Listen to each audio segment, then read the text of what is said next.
What's up, YouTube? Johnny here from Seven Wonders, and today I will show you my updated Archfiend deck profile. So I tried to go and make it as competitive or as good as I could and whatnot. So hopefully you guys like it. So to start us off, we will be running 3 commanders. Reason being is because he's one of the biggest guys, and he obviously is, I want to say he's the most recent support with the exception of Eccentric, and I'm not including the Hot Red Dragon Archfiend archetype as well. Not including that. But yeah, he's the one that, basically, you special him from hand, you could target one of your Archfiends and destroy them and trigger their effects. So yes, 3 commanders necessary. And I also run 3 Emperors, because he's really good.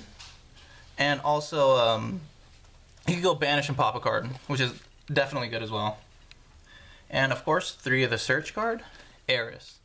She's definitely, you need to run her at 3, because I remember in my previous one I only ran 2 because I actually didn't have a 3rd one, but now I picked up a 3rd one, so 3 of her now. And she's really good. Love that card. And also 2 cavalries. I feel as though 3 isn't necessary, so I just run 2. In my opinion, I feel as though 2's good.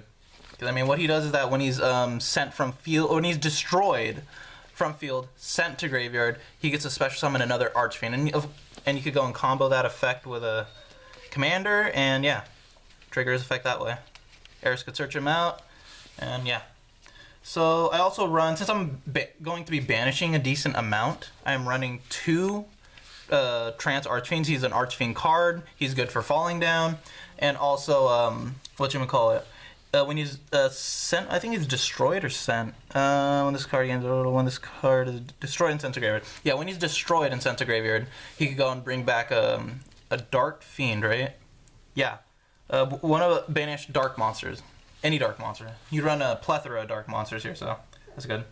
So I'm also, this is a tech card. 2 Skarms. Reason being is because he could be searched with Tour Guide, and he could go and search for level 3 Fiends, and you run a decent amount of level 3 Fiends. So he's definitely a good card. And if you open with 2 of him, that's just great. And I'm also still running 2 Doomdog Octhrosses.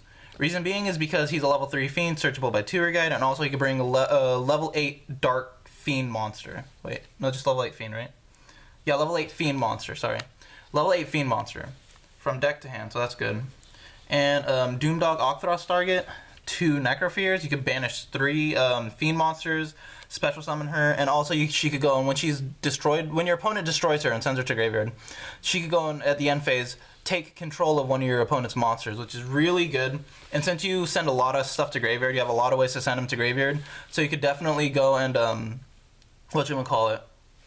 So yeah, she's basically very good in the deck. So, of course, in my 1-ofs, of course. Let me actually move these out of the way. My 1-ofs, 1 Tour Guide, because, I mean, she's at 1. I'd run 3 if I could, but, yeah, she's only at 1, unfortunately.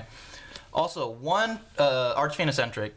I only have 1 of them right now. I'd probably, if I had a choice, I'd probably still run her at 1, because she's searchable, she could destroy a target.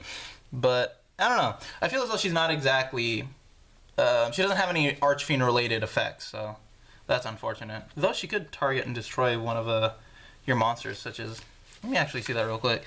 Just go target 1. Oh, cool, 1 monster on the field. So which means she could actually trigger not only Eris's effect, but she could also trigger Cavalry's effect. Cool. So yeah, there's an idea. And I'm also running 1 Deathstroke Archfiend. Reason being is I'll actually show you. He's searchable by Tour Guide, and he's searchable by Eris.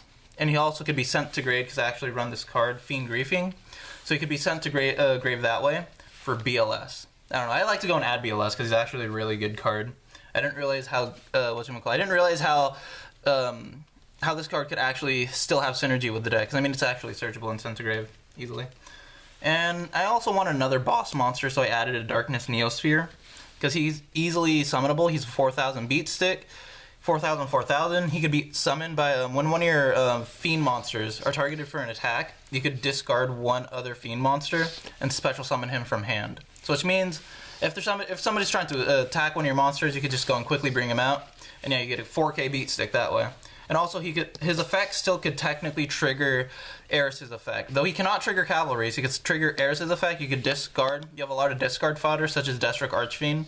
or something, and then these two could be sent to grave. That way, you have more fuel in your graveyard for BLS, and you also have more fuel in your graveyard for whatchamacallit, Darkness Neosphere. Oh, I'm sorry, Dark Necrophere. Sorry. And yeah, that wraps up all the monsters. I know I have a high monster count, but I don't know. You have a lot of cards that are being sent to grave, so you know, I feel as though that technically fuels grave for your dark monsters. So we are also running 3 of everyone's banes of existences that go against Archfiends, falling down. Basically, you could go if you control an Archfiend card. Keep that in mind. So which means your field spell will count. If you have any Archfiend card on the field, this card is good. If you don't have any Archfiend cards on the field, this would be destroyed. But what it does is that it's an archetype-specific snatch steal, so it's definitely good. Granted, you have to pay 800 life points at the start of your standby phase.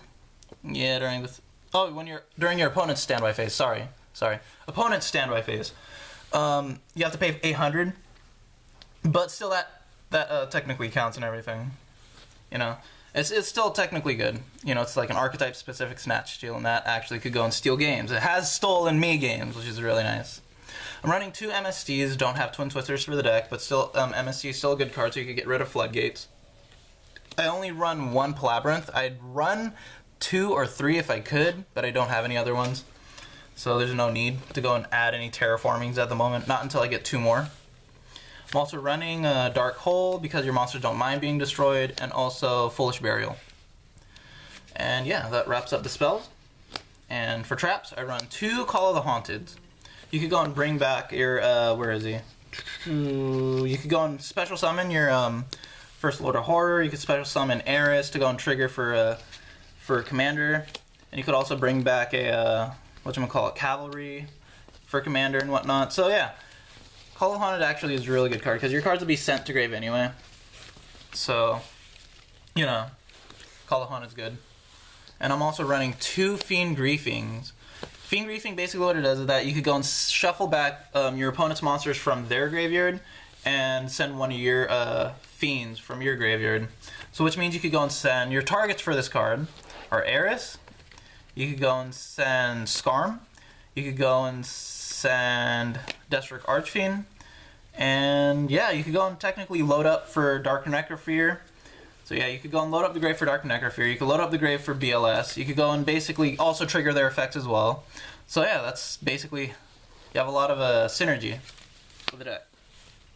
And I'm also running 1 Torrential Tribute, 1 Compulse, 1 Bottomless, and I actually really like this card, Scrap Iron Scarecrow, because it could go and give you enough time to go and bring out other monsters to go and keep up with the faster paced decks. So that wraps up the deck, main deck. And let's go on to the extra deck. So since you're going to be banishing a lot in this deck, Levier is a great rank 3. So basically this deck is more so a rank 3 as opposed to rank 4, because I believe you only run 5 level 4s. So I don't have too many rank 4s in here. So it's more so kind of like focusing on rank 3s. So yeah, since you're going to be banishing a lot, Levier is good. So you could go and special summon them. Granosaurus. And I'm also running 2 Giga Brilliance. Reason why is because you go into a lot of rank 3s, power up your guys, and also since he's a light, he works with BLS. And yeah, wind up Zen mains for defense. And that's all the rank 3s. And rank 4s, I have 1 Downard, since just in case you go and use their materials and then you want to go and power up your guys. So yeah, Downard is a good card. And I also run 1 Cowboy. I run 1 Black Ship, Abyss Dweller for graveyard effects, and a Rebellion Dragon to go and get over other people's beat sticks. And so that's all the rank 4s. So for rank 6s, because technically since Palabyrinth could go and help with Commander, you could go and Gauntlet Launcher them. Keep in mind his effect is not once per turn, so you could pop 2 of your opponent's monsters per turn. And for rank 8s, I run 1 Felgrind and 2 Heliopolises. So yeah, that's the Archfiend deck profile. Hopefully you guys like it. Comment down in the comment section below what you think of the deck. I'd love to go and hear feedback and whatnot. And yeah, don't forget to like and subscribe, guys. Stay awesome.